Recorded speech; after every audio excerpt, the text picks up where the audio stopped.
Matt Rorie. Hi. It's time for a little real talk. Real talk. We're gonna talk real. We're gonna get rid of all the phoniness. I'm gonna lay back. Lean back, get comfortable for this real sisters, talk. You know, we got a vibe. We have things to say, things we can't say out there around the rest of them. Probably should close the door. They went. Oh, no, don't worry about it. I was just joking. That's the kind of power you will. Matt Rorie, we have been playing Dark Souls. We haven't, not together. But... Not together. In fact, we're on totally different platforms and totally separate universes. But we have both been playing a game called Dark Souls. We haven't. Pretty much the only game we've played over the past week. Yeah, I would I'd say. That's pretty accurate. We got it on last Tuesday, I think. So I started playing on Tuesday. And I fooled around with it. I played about 40 hours since then. Yeah, I'm just at the 40-hour mark myself, and this video will go up on Tuesday. So it has been a full week, and reviews are out, and the game is out, and now we can talk about it a little. I feel like I'm probably maybe halfway through, but it's yeah. really hard to... You're given a task to do right at the beginning of the game. I just done that task, and that kind of unlocks some other stuff. No, yeah, sort of the next path of that journey. So I'm just speculating. It could be a quarter of the way through. I have no idea. Who knows? Good value though, 40 hours already. Already 40. A lot of that though, I felt was. People might disagree with me when they play this game, but I felt you really have to spend a good few hours just grinding out levels and getting more souls to upgrade your equipment and buy arrows and buy equipment. I think that's just sort of inherent to the Souls design yourself. If you get in a rut where you're dying over and over again, it's because your level is too low, and that could be part of it. And it could be helpful to just, I'm going to take a step back, I'm going to go back to the areas I've already been, get some souls, level up a little, and come back to this area. And when you do, it's a revelation. It's just, you can just breeze through levels that were just giving you so much crap. Although for me, I've found that it takes so long to level up and get your equipment up to a degree where things are easy. You're better off It's Demon Souls, Dark Souls. You're going through stuff that's pretty fucking difficult. Yeah. That's really all your options after a certain point. You get to...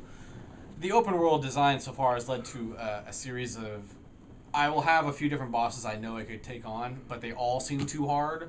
And eventually you just kind of have to pick one. Let's just try this way and see if it Which one doesn't kill me in one shot? Basically, is the one I know I should probably be taking on. That's the biggest change between this game and the last game. It's the game world. That is the most substantial change to that. And rather than the lobby setup from the original Demon Souls that was sort of akin to like Phantasy Star Online, where you let's go tackle this world and these challenges, it's pretty much just this one big open Metroid style area with different paths that send you to different areas and shortcuts that will allow you to get from one area to another area, locked doors and big gates and map keys. At all. No you map. Basically, you have to memorize your path through the entire game, as far as I can tell. I haven't found... What I suspected early on was that there might be some kind of way to teleport from bonfire to bonfire. No, apparently not, as far as I can tell. No, other than a few items which will teleport you back to your last bonfire. Which could be very far away, but usually you want to just escape from that. Like Demon Souls, you eventually figure out the tricks to the game design. So you're going down, it's like, well, I've been going this way for a while. I haven't seen a bonfire in a while. There has to be a bonfire around here somewhere. And you can just sort of look for it. And it's like, oh,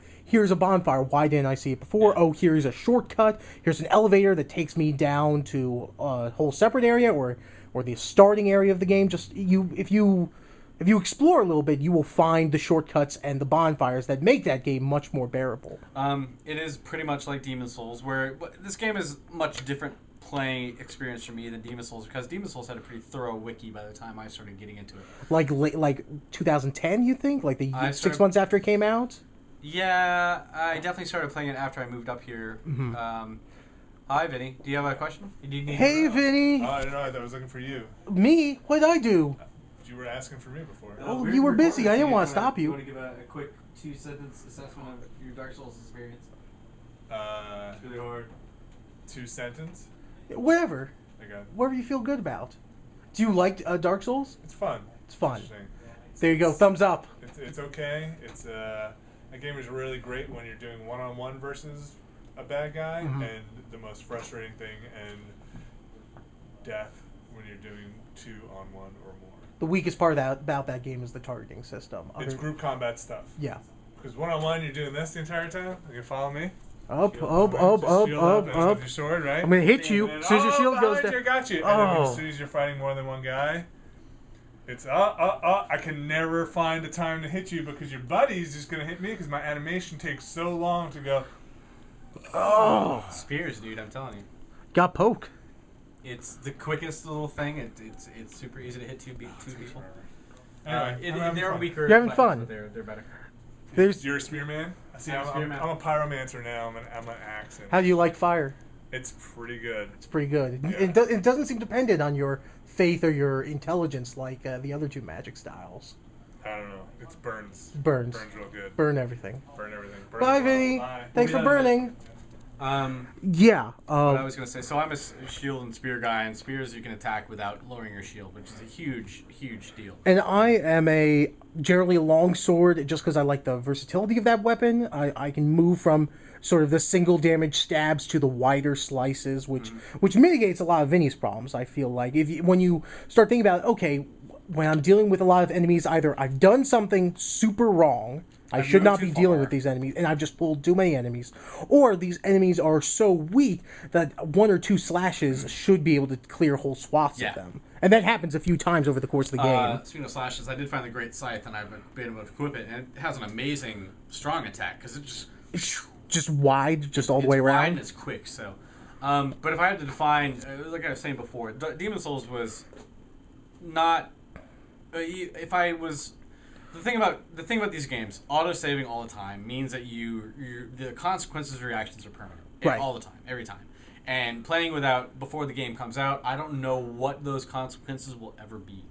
And sometimes, like in Demon Souls, a good example is the Silent Chief, who... Right, the assassin character who you can unlock in World 3 at some point. But he's a prisoner, and you free him, and he's like, oh, thanks, buddy, I'm going to go back to the hub town now. But then he starts fucking murdering people.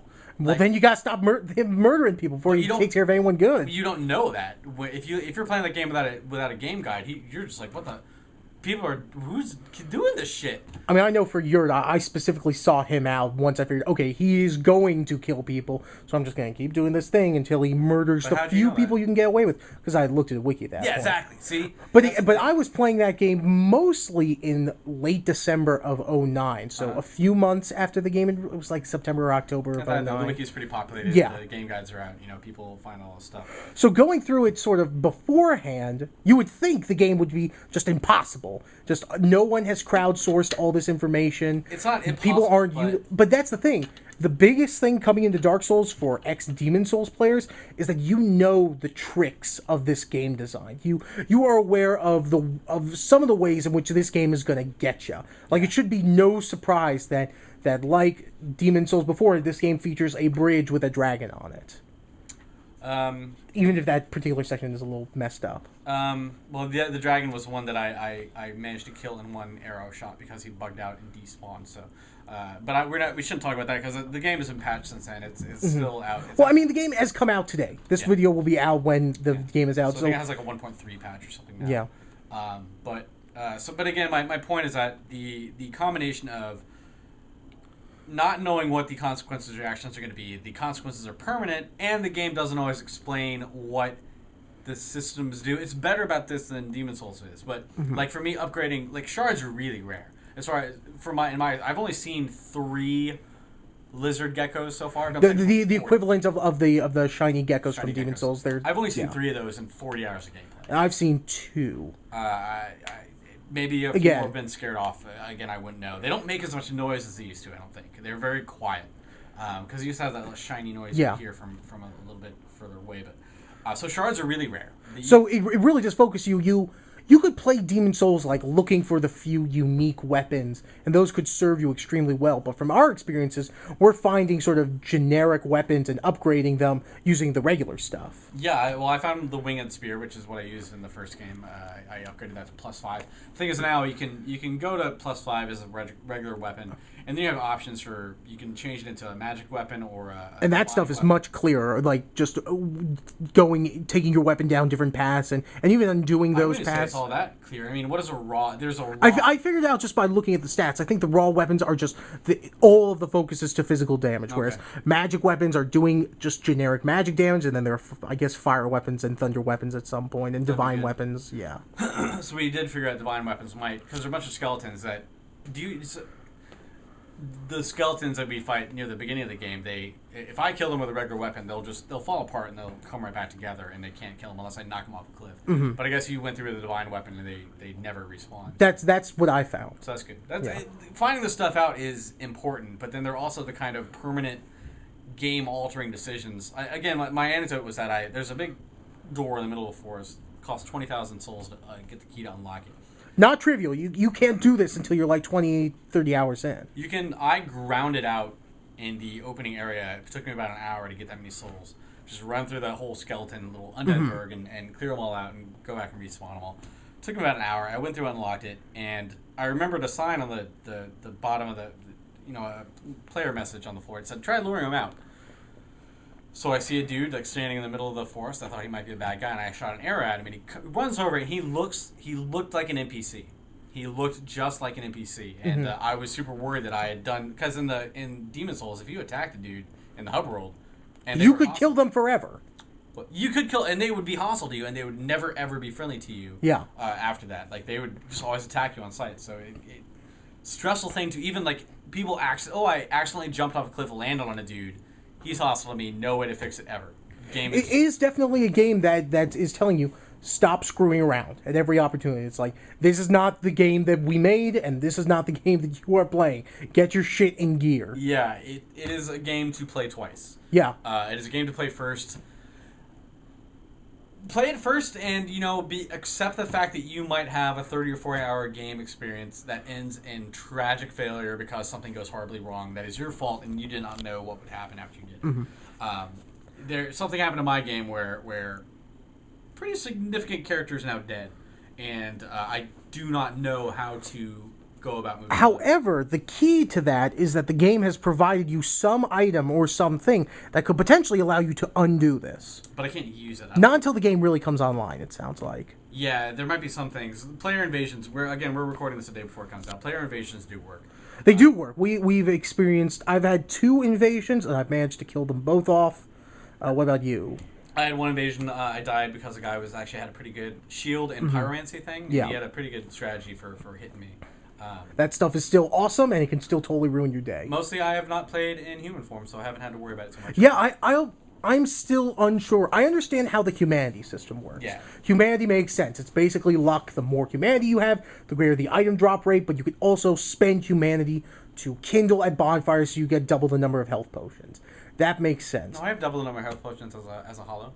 Oh yeah, it doesn't matter if you don't have to be human to do it, okay. because kindling affects the bonfire. But I don't know what being human in that game is all about. Being human allows you to, I think, use all the PvP stuff and assist other people. Right. So being alive, so you spend the 1 humanity, and that is okay. So you are electing to use, I want to summon phantoms into my game to help me, and I want to. Okay. You don't see the summoning signs unless you're human. Right. That's like the last game.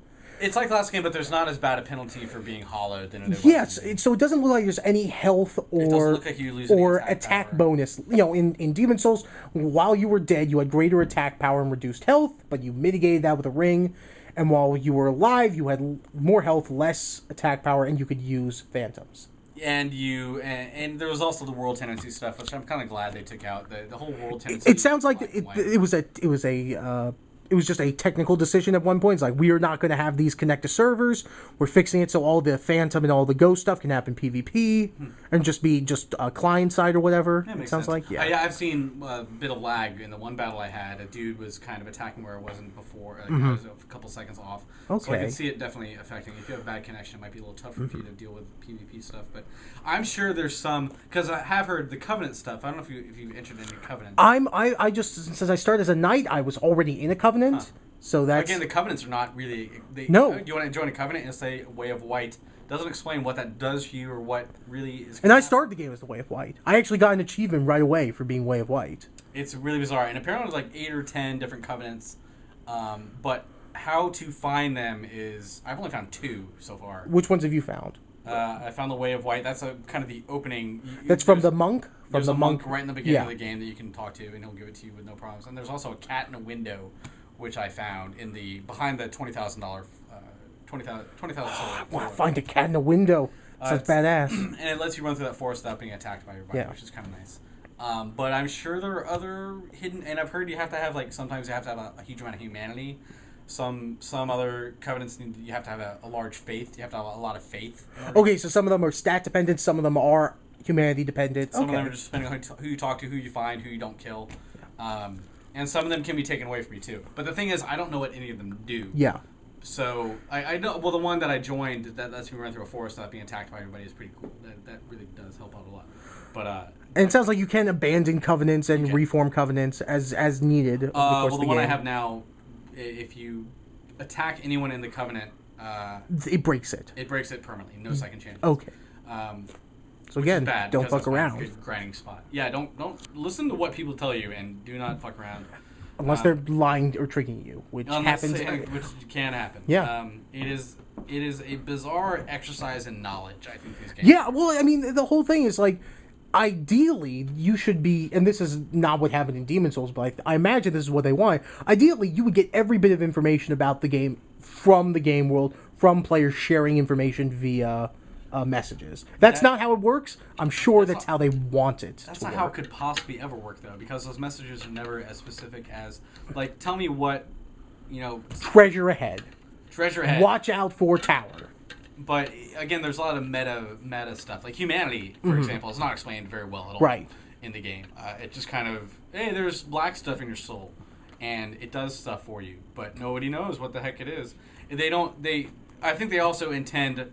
I've heard some people say that the designers have intended for people to join offline and make wikis and do that. Cynically speaking, you could also say that maybe they want to sell strategy guides because these games are very popular, and by withholding information, they do that. I'm not saying that's actually their motive. I think that's actually.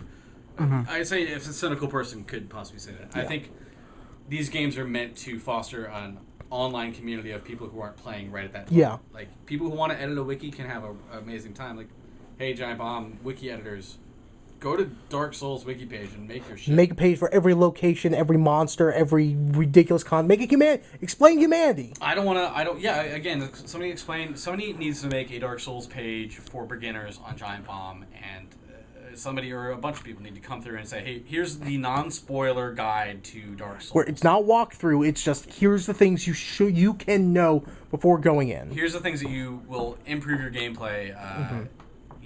Be careful about... you don't even name any characters. Just say, here are the mechanics of the game explained in the way that the game manual is fucking 2 pages long. Yeah. It is very flimsy, not at all explaining almost anything that's very good. Even just saying, if I was making that page, I would say, hey, if you're playing for your first time and you are frustrated by anything, I would say go Sword and Shield. Get your dexterity up a little bit. Find the Winged Spear is right near the beginning of the game. Sword and Shield. Find a good fire-resistant shield for boss battles. It's, to me, the easiest way to play the game. Yeah. Explain a little bit more about parrying. Explain that a lot of enemies can be stabbed in the back if you wheel around them and stuff like that. Basic combat tips like that, and say, go slow, go really slow. Don't rush yourself ever. Yeah, running is the perfect way to die. Yeah. It's the perfect way to get ganked. And then again, also another thing, if you see a white item somewhere beyond a bunch of monsters, suicide over there and get that shit. Because that is almost always going to help you out. There's a lot of items I found that there's a bunch of monsters that I could never possibly kill. They're really tough. I'm going to run past them because I see an item over there. I want to grab that. Even if they kill me, whatever, you still keep that item on you when you respawn. The combat in Dark Souls has received some minimal changes. You'll barely notice it. They've added a kick move, and they've added some...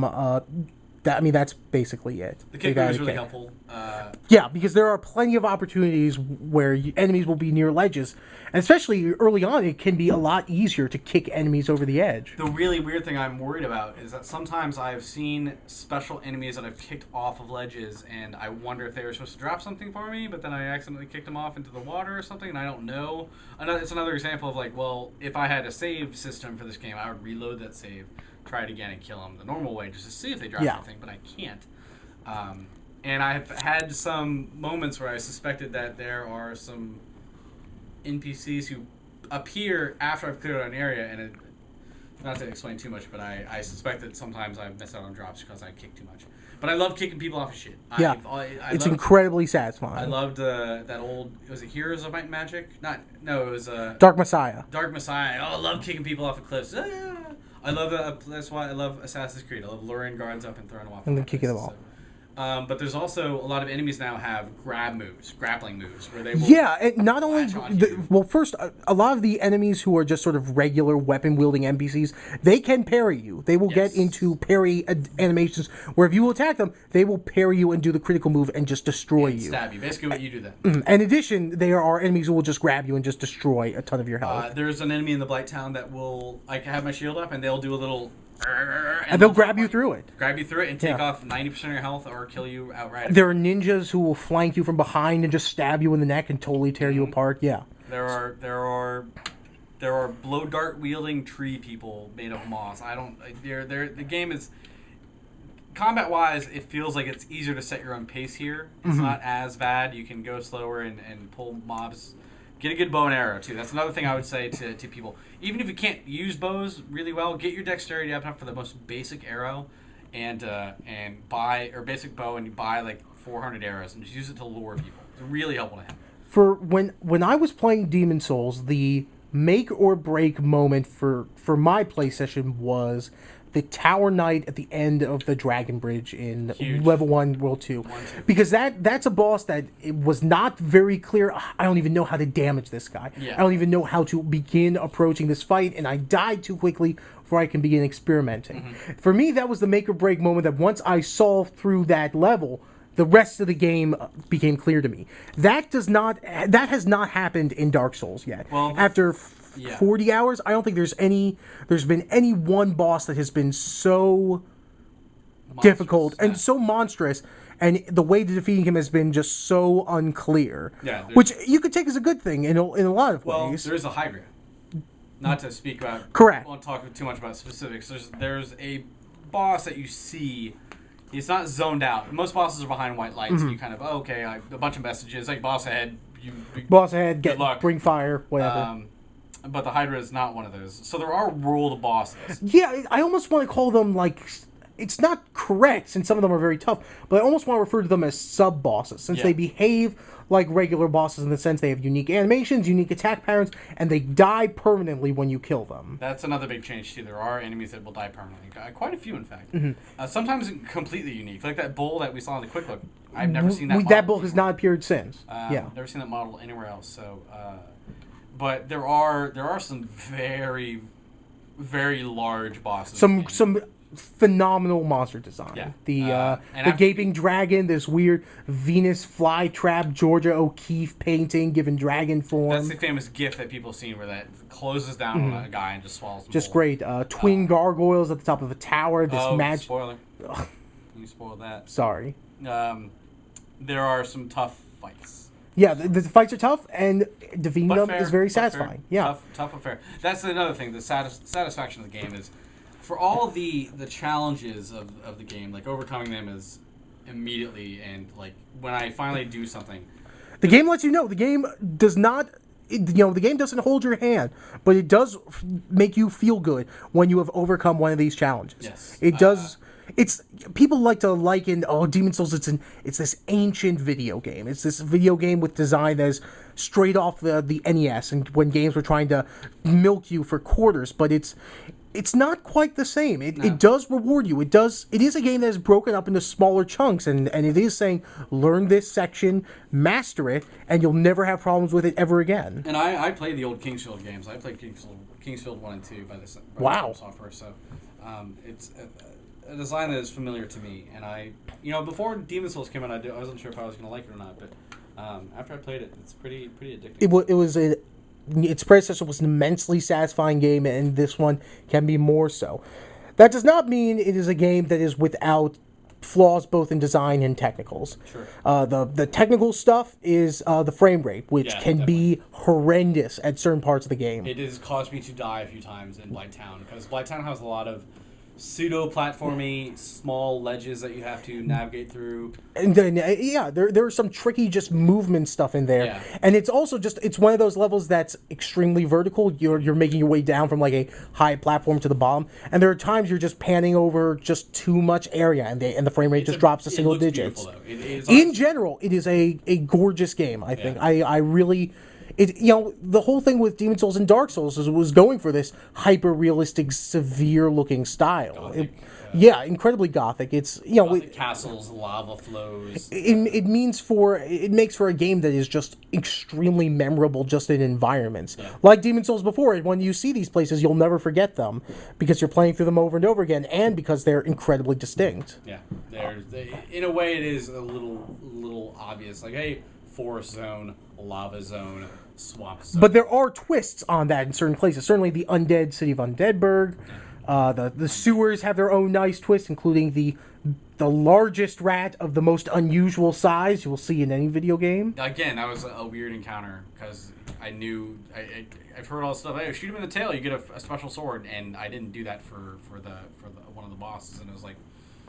I didn't know that. I did not get any special. I fell on it to do damage. Yeah. That's the other new mechanical thing that you saw during the quick looks, that you can fall on enemies and just do a stabbing, and that will kill most enemies outright. Yeah, most enemies and bosses will take up a huge chunk of health. It's a very big attack. You do take falling damage, though, so it's not a way to avoid that.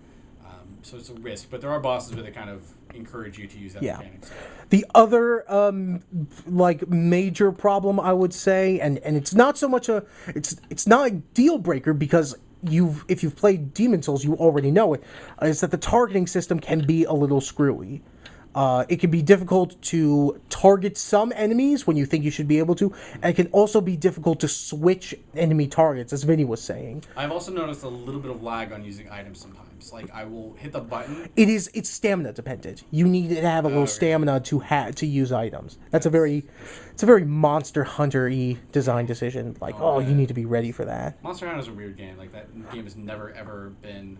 I tried to play it a little bit. I played 100 hours of try specifically because of how much I enjoyed Demon Souls, and I found my way through it. But that may be a video for another day. Those games are like immensely popular in Japan. Never even bothered to come out here. I feel like I figured that one out for what it's worth. But those are the really big things. I mean, if you played and enjoyed Demon Souls and you want more of that, you should give Dark Souls a look. In terms of platforms. We've been both playing them separately. Rorie's been playing the PC version, PS3 version, and I've been playing the Xbox 360 version. I feel like, I can't be sure, but I feel like the PS3 version may be a little smoother in general. As I understand it, the PS3 version was the one that From developed, and then Namco may have developed the Xbox 360 port, similar to the way Bayonetta was made by Platinum on the 360 and then ported to the PS3 by Sega. I don't know. I don't know for that for sure. I haven't seen any 360. The only thing will say for sure is that if you remember Demon Souls, you know that heavy attacks and parrying are mapped to the bottom to R2 and L2 on the PS3 controller. And that makes sense for that machine, but it's a little weird to pull triggers to do those attacks on the 360 version. Took a little getting used to. I know. But in general, I don't know. I mean, we are not done with the game yet, and it could just flip a coin and become terrible all of a sudden. But I think Dark Souls, personally, is a tremendous video game. Incredibly memorable and... by no means for everyone, though. No, absolutely not. But if you are the type of person who is looking for a genuinely challenging and genuinely satisfying RPG, it definitely could be worth a look. RPG, I mean, I hesitate. It's obviously an action RPG. It's like Mass Effect 2. Is Mass Effect 2 an RPG, really? I don't know. It's all these big questions, Matt Rorie. Yeah, big ideas, big questions. Where are we coming from? Who are we? I don't know. Anyways, I highly recommend everybody to give it a try at least, but it's not going to be for everybody. By no, not even a straight. Well, it's probably not for most people. No, game design has changed too much. You know, it is those people who say that Dark Souls and Demon Souls are relics. They sort of have a point. Games aren't designed like that because they're not going to. A game as hard as Dark Souls can't be expected to sell 5 million copies. No. It shouldn't be. I find it. If I were not playing it now, I would wait a few months and have more information available to me online while I play the game. I would prefer to do it that way because I find the notion of a game you can play for 40 hours and then have something fuck you up irrevocably is tough to swallow. If I have that information, ideally that kind of information would be. I mean, a lot of games have that kind of thing where you're like, do you want to kill your partner in crime? Yes, no. It's never as explicit as that. It's always kind of something subtle that you do that has ramifications 10 hours later, which is It's a game that provides gameplay systems and decisions that make every action have an impact of some kind. Even just the act of invading someone's world, there's all of these different ramifications. Both if you manage to kill the player or if you don't. There's a whole system designed in the game to punish online players who act like assholes. There's just all these new systems in play that make Dark Souls genuinely interesting. It'll be. I just think, for me personally, I would have liked to have a thing where I could Google those terms and find out everything I wanted to know about them, right? Because the item descriptions and descriptions of the game, but this kind of stuff are very big. Yeah, and I feel like you can get through a good portion of the game. You can have those revelations where you're just stuck on a boss all night and you go to sleep, and the next morning, just whatever you weren't doing clicked over the refractory period, and you just kill the boss, and it feels just incredibly rewarding. I'm not talking about Googling boss fights. I mean, everybody should try and do that kind of stuff by themselves for the first time. Some of the PvP humanity stuff, the basic game systems are not described especially well. People said we clicked through some of that stuff too quick in the quick look. I mean, the UI in the game is reduced in this game. I think there's like a couple fewer menu options. I think the best thing the game does for the UI is make you hit the back or select button to tell you item descriptions. It's much more prominent. It's like very clear at the bottom of the screen. Hit this button to understand items or stats, and that's very useful.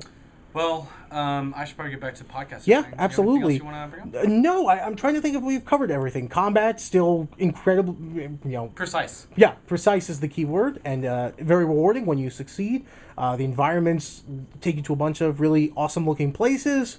Meet some awesome-looking monster designs. I'm partial to the manta ray frog, who is a constant delight every time I see him, even though he kills me. Yeah.